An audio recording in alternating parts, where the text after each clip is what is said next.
We could use finding this blue area as an example to show that areas above the axis and below the axis cancel.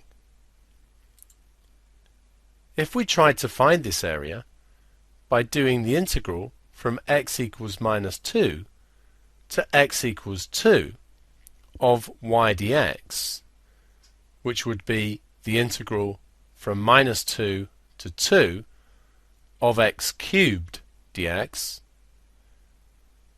then integrating into squared brackets gives us x to the 4 over 4 from minus 2 to 2 into our round brackets. The top limit gives us 2 to the 4 divided by 4, and the bottom limit minus 2 to the 4 divided by 4. This is 16 divided by 4, which is 4, and minus 2 to the 4 is also 16 divided by 4, which is 4, and this gives us 0. And clearly the blue area is not 0, as we can actually see it. So it must be that the part of the area below the axis has cancelled with the part of the area above the axis in order to give us the answer 0. What we could do with this example is just find the area above the axis.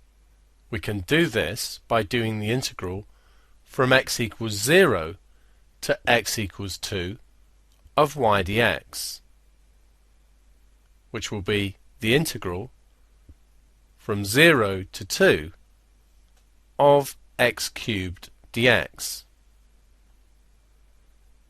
Into our square brackets, x to the 4 over 4, the limits 0 and 2, our round brackets, the top limit, the bottom limit, and the first bracket evaluates to 4 and the second one to 0. So this is 4. Clearly here these two areas are symmetric. So the overall area that is shaded blue will just be 2 times 4, which is 8 square units.